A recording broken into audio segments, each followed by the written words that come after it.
The broadcast is now starting. All attendees are in listen-only mode. Good afternoon, everyone, and welcome to today's webinar. We're so thrilled to have you here. This is Alice Ann Bailey. I'm Director of the Go Alliance at SREB.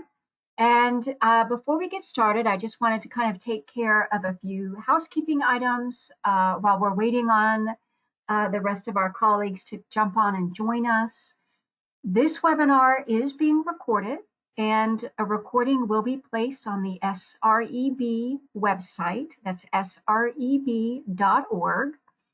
If you go there and look for events and then look under events, you'll see webinars. So that should be able to let everyone be able to watch this webinar at a later time.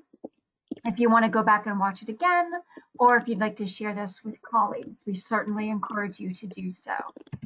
If this is your first webinar with SREB, I wanted to just tell you a little bit about Go Alliance and what we do. This is a program that is aimed at helping students who would be the first in their family to complete a credential after high school. And we work mostly at the state level with state leaders to help provide a network of support services to help students move through the education pipeline, all the way from elementary school on up to into post-secondary, and then to provide support services to help students complete a post-secondary credential. We do a lot of research to understand low-income first-in-the-family students, what barriers they have, where they're struggling, and we listen to what they say in terms of what would be a good solution for them, and use that to craft our support services that we do provide. We work with state legislators in the SREB states to help craft effective policy so there are no barriers for students as they move through the education pipeline. One particularly effective policy, as an example, is the Louisiana policy that students graduating from high school complete a Fafsa upon graduation. That's been a very effective policy. And then we also provide a lot of information out to students and families to help dispel myths and correct misunderstandings, and really just give students and their families the information that they need to make informed decisions about financial aid, paying for college, selecting the right match and fit, and things like that. So welcome. I'm glad you could join us today. I would like to let you know the agenda for today. We are going to have a presentation by Abigail Seldin for about the next 20 to 30 minutes or so, where she's going to walk us through the new SwiftStudent tool for making financial aid appeals. And then we will have time at the end for questions and answers. So I encourage you, if as you're listening and Abigail says something that triggers a question for you, you can go ahead and type it in the question box at any time. And then as well, at the end, go ahead and write your questions in, and we'll be answering them in the second half of the webinar today. So I'm thrilled to introduce Abigail to you. Abigail Seldin is the CEO of the Seldin Haring-Smith Foundation. She is a Rhodes Scholar and was named a Forbes 30 Under 30 honoree. She co-founded College Abacus, which was an ed tech company that helps students find the best financial aid package for them in 2012. And then it was bought up by the EMC group, where she then transferred to become Vice President of Innovation and Product Development. She started and led their DC-based innovation lab. Seldin now serves on the board of the Temple University's Hope Center with Sarah Goldrick-Robb, something that we are all very big fans of in our college access world. So with that, I'd like to turn it over to Abigail to show us about the new student tool.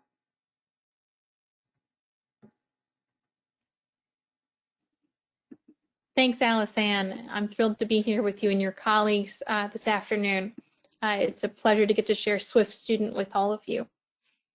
So SwiftStudent is a completely free website that is now publicly available. We launched last Wednesday. I'm thrilled to report we already have traffic in all 50 states and the District of Columbia. So we're seeing really strong early uptake. The SwiftStudent was developed by our foundation in partnership with 18 leading higher ed organizations, including the Hope Center, as well as NASFA, the National Association for Student Financial Aid Administrators, the National College Achievement Network, NCAN, and a bunch of other folks who I think will be familiar to others on this call.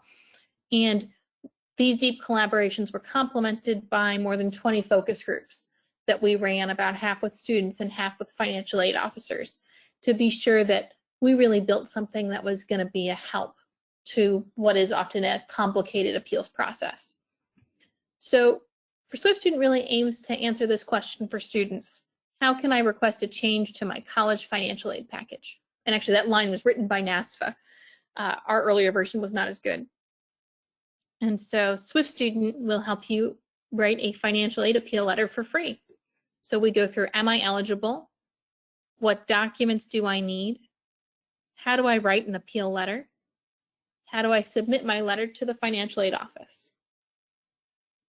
And we pulled up, I'll walk you through the full process shortly after we go through the homepage, but these were 6 of the more prominent examples we decided to spotlight.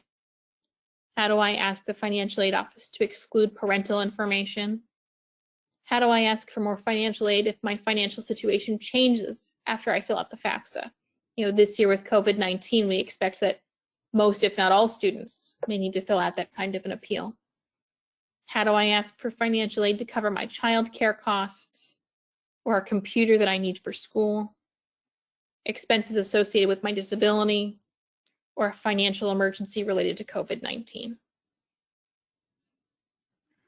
It's important to note that we really conceived of SwiftStudent as a free resource to enhance the existing appeals process at different schools.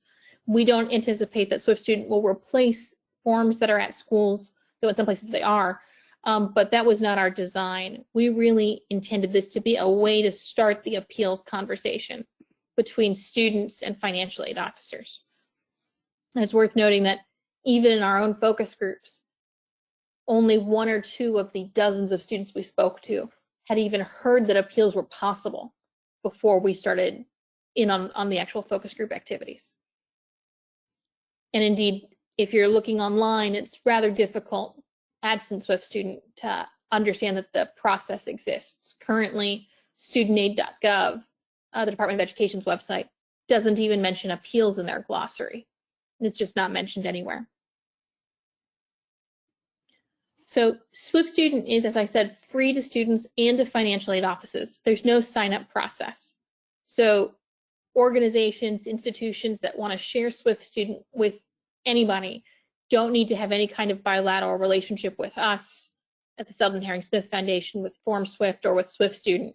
You can just start using it. And we built these resources at the request of some of the financial aid officers in our focus groups to enable them to share it more easily. So we have a poster you can download, a flyer, slides that you can use for financial aid nights or other activities. And of course, here's a list of some of our partners. As with most technical things, deadlines are important. So we actually have a number of partners who worked with us on this project who weren't able to get us their logos by the deadline, or who joined us shortly after launch. So we'll be updating this in the coming months. And so now let's go through how to start my appeal.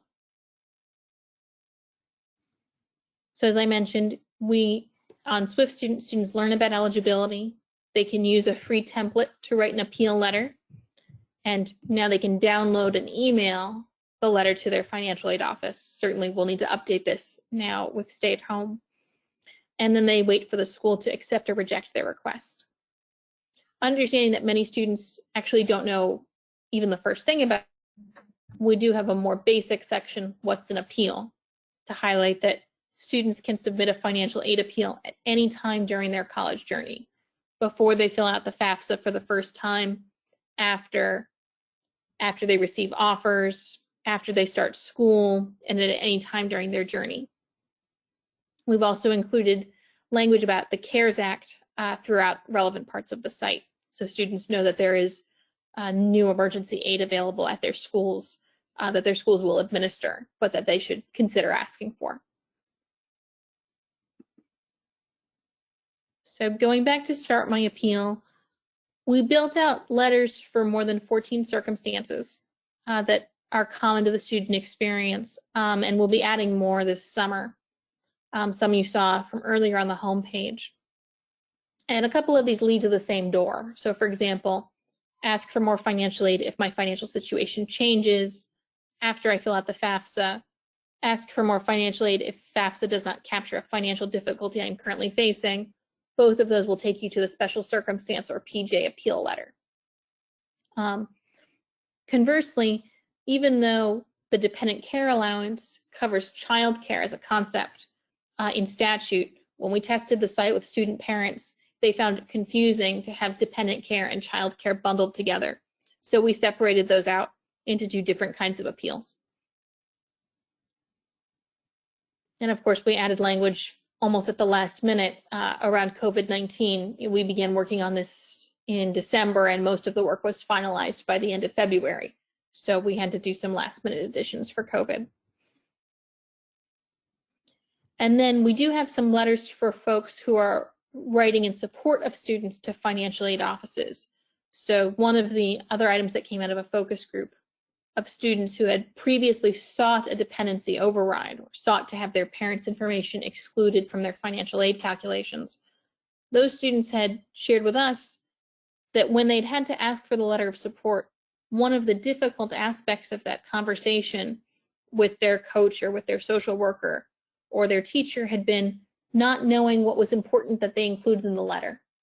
So when the teacher or the coach or the social worker asked them, well, what do I need to say? The student wouldn't know. So students who had had that experience asked us, could you write a form letter for them?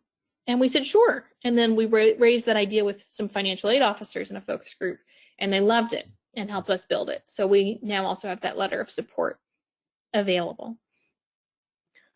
Today, I'm going to walk you through the special circumstance appeal, which is one that we think is going to be regrettably extremely popular this year as millions of families are contending with financial fallout from COVID-19. So the special circumstances appeal letter. You may be able to get additional loans or grant if your financial situation changes after you submit the Fafsa, or if the Fafsa does not capture a financial difficulty that you are facing. While there is no guarantee that your school will adjust your financial aid package, federal law allows financial aid officers to use professional judgment to update the information used to calculate a student's financial aid offer.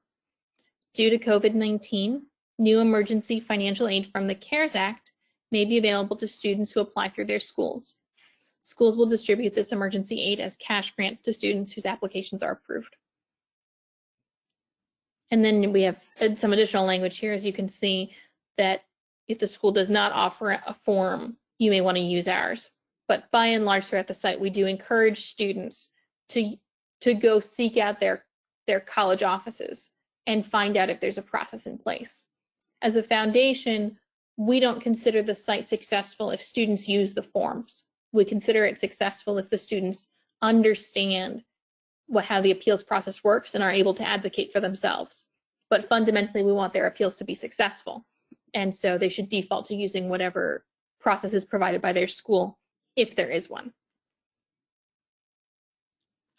There is, of course, significant extended guidance here to help students advocate for themselves.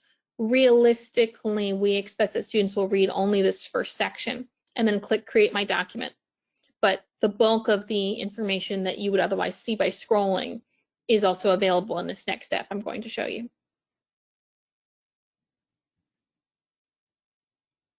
And so here you get to see some of the benefits of us working with an existing tech company. FormSwift has been in business for a long time perfecting this technology. So you see I select the date, and then it dynamically updates on the right.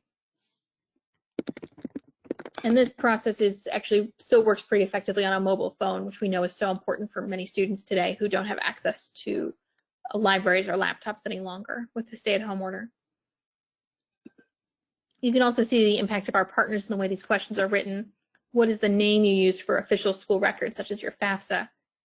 When we were doing focus groups with financial aid officers, one of the toughest things to learn for our team was that so many appeals letters don't go through and aren't approved just because the financial aid offices can't find the students who wrote them. Students who signed their letters with nicknames or didn't include contact information that worked have no way to pursue the appeals process. So we wanted to make sure this kind of communication stuff was dealt with clearly up front. Similarly, many schools, as you probably know, will not correspond with students with external personal email accounts. So we wanted to include that guidance here as well. And again, we offer some calibration. Remember, the financial aid office may take a few weeks to respond to your letter. Keep in mind whether you expect to have a working phone or reliable access to your email.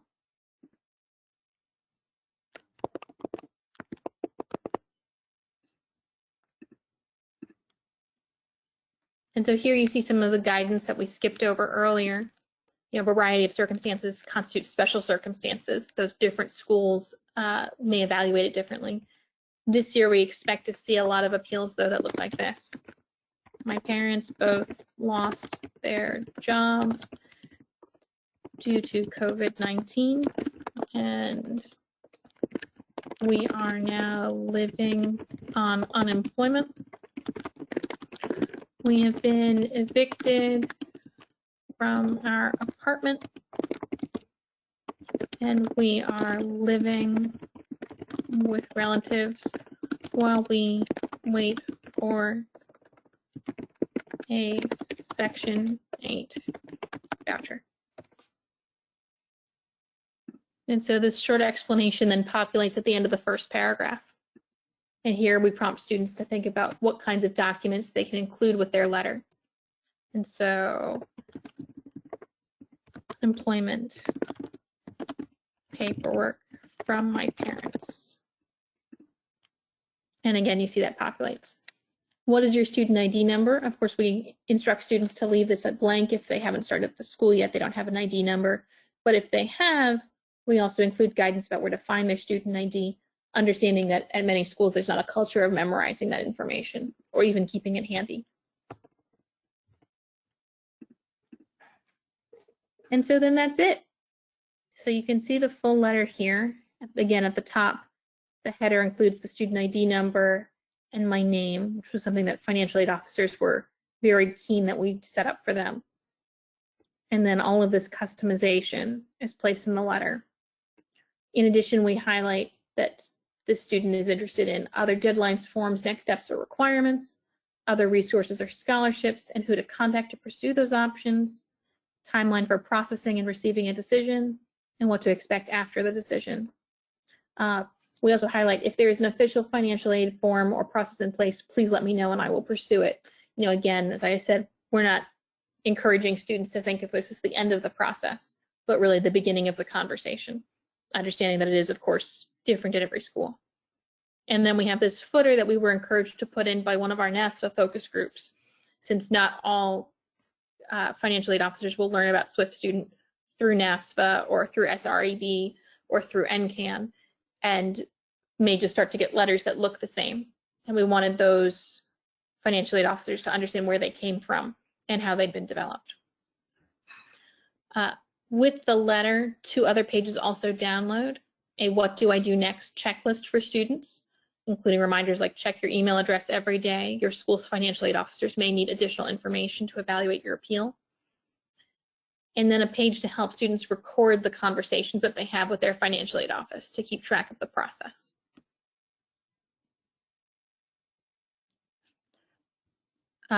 From here, you know, students are encouraged to download a copy of their letter and email it to their financial aid office from a school email account. And they can do that here. You can see this drop-down menu where you can export it as a PDF or export it as a Word document. Students can also email themselves a link to return to the document later. It's important to note that there's no way to send these letters to a financial aid officer from the SwiftStudent site, and that's deliberate. One of the things we learned through our focus groups is that many financial aid officers can't accept external documents anyway that are sent anywhere from other than the student personally. And so we didn't want to add in that functionality, which could trip people up.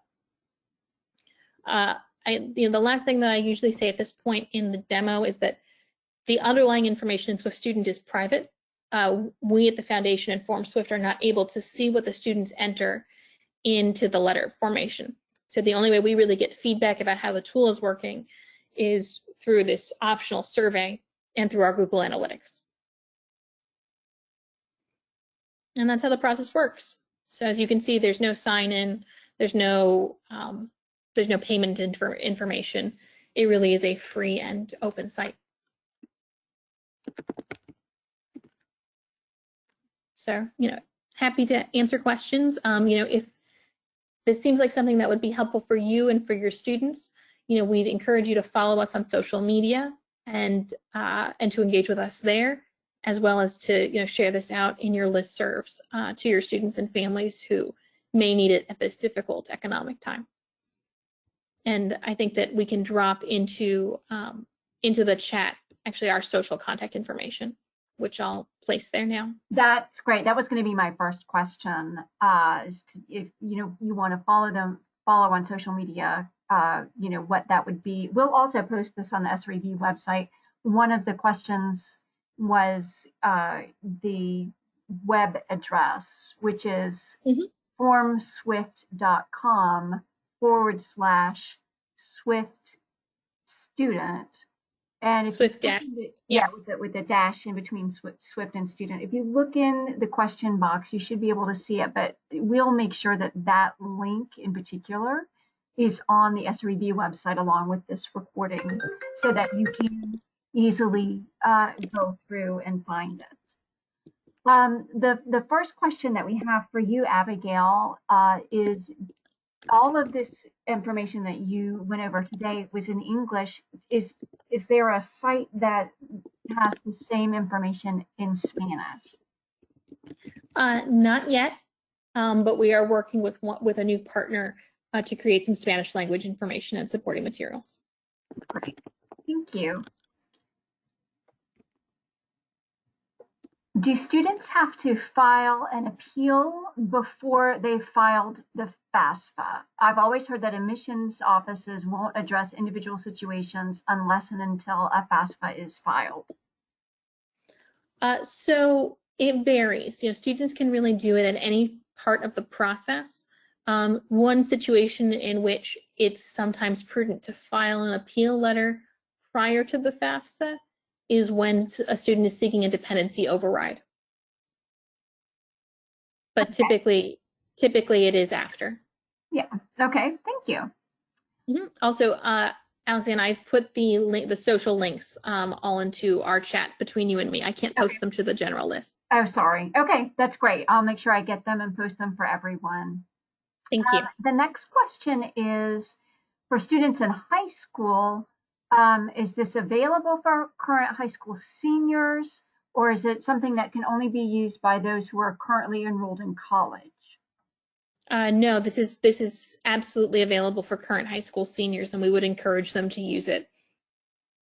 Great. And then for the students who are in high school, can they use their personal email address? Yes. Yes, and we do have actually a tooltip there. I'm sorry I skipped it. That instructs them that if you do not have a school email address yet, you can use your personal email address, and that will be fine. Yeah, I was just going to add that the comment was they often don't check their official high school email address, but they're going to be more likely to check a personal email address. This person has stated, yeah. Okay, here's another question. I noticed one possible issue that I would like to have clarified. The tool assumes that the family has only one special circumstance, but most people who appeal have multiple circumstances. How does the tool accommodate that? So, we went through it pretty fast, but actually that block in special circumstances is an open response. So the student can include any relevant information there. And so if there are multiple extenuating circumstances, as you saw, what I entered was that this family is now homeless and there's been a job loss. And, the special circumstances letter can accommodate that. But really, it's a way to kick off the conversation with the financial aid office. So that's the area where a student should include all of that kind of relevant information. Great. Here's another question. I have a student who is a single mother and dealing with loss of income due to COVID-19. Yeah, and that's what you just answered. Can they combine multiple issues? So yes, and certainly, speaking more specifically to that experience, while that student may also be entitled to a childcare allowance, a special circumstance appeal that also highlights that she is seeking that, in addition to a special circumstance appeal, could be a good idea. Mm-hmm.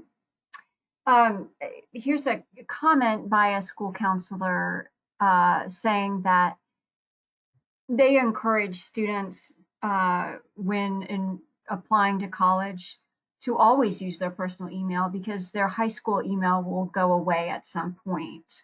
And that's a good point to make. If sometimes a personal email is more long term. Yes, but if the student has already started at the college, as we include in our comments, it's really important to use the college email address because many financial aid offices just won't send personal information. Yes, to a personal sorry. This was for working with a high school student. Oh yes, that doesn't know for high school students. Absolutely, for high school students, that's correct.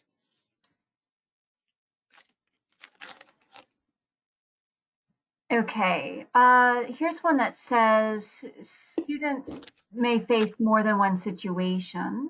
Do you plan to create a template for more than one issue? And I think we've answered that, but just to clarify that, that this tool can be used for many and several different financial circumstances, correct?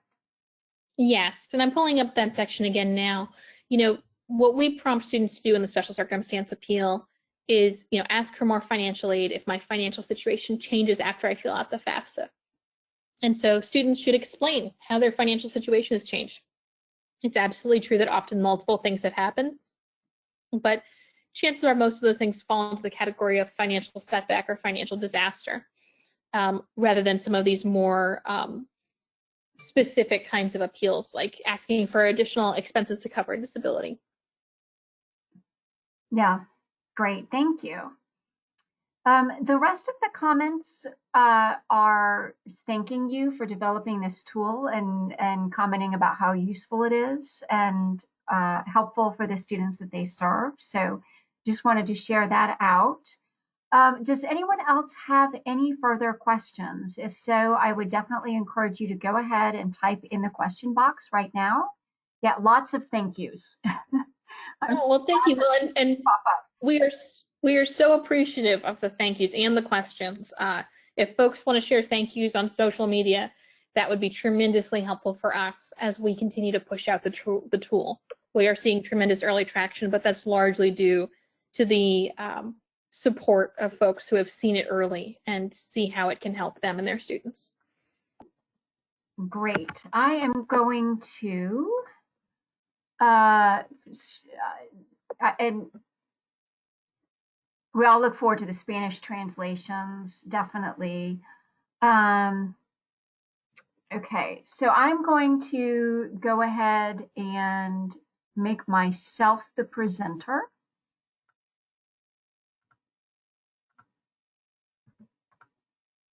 So that you can see my screen. Someone had asked about contact information, and I want to make sure that you can see that there.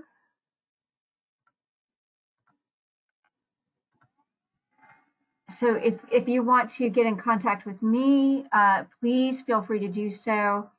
If there's something that I can't answer, I can certainly get you in touch with Abigail as well for any further questions that you have. And I'm still kind of monitoring the chat box, excuse me. So the other thing I would like you to know is I'm seeing a lot of questions about, is this recorded and will the recording be made available? Yes, The recording will be posted on the SREB website. And I want you to see, let's see. If you go to sreb.org and then click on events, and then look under events, you'll see webinars. And then under webinars, you'll see past webinars. You will be able to see this webinar posted with the recording. And I would also encourage you to go there and look for upcoming webinars. This is the webinar that we'll be hosting next week. And I hope everyone will register and attend. This is going to be a very interesting approach looking at how to monitor social media posts to see what students are saying, particularly now as we're trying to meet their needs during this quarantine time, and they're, virtual and away from us and really struggling with mental health and other issues, while being stuck in their home. This is a great way to kind of conduct some quick research to see what your students are saying and what they're struggling with, so that you can better meet their needs. So I encourage everyone to register for the next webinar. And I'm going to check the question box one more time. Let's see what questions we have.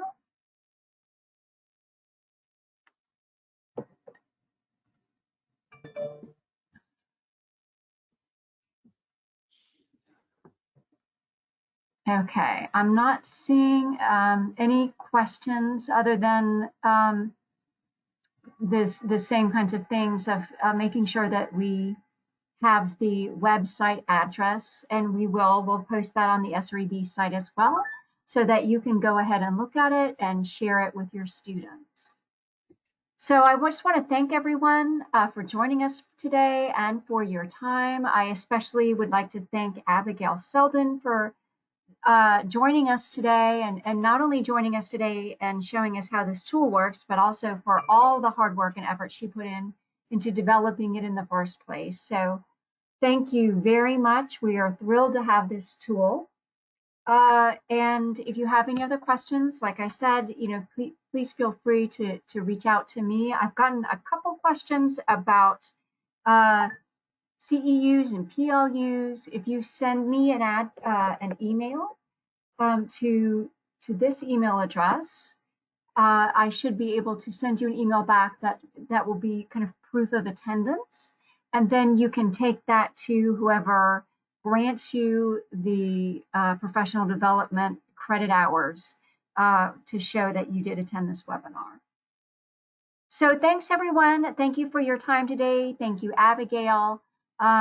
We really appreciate it. Thanks, everyone. Thanks, everyone. Thanks, Alice Ann.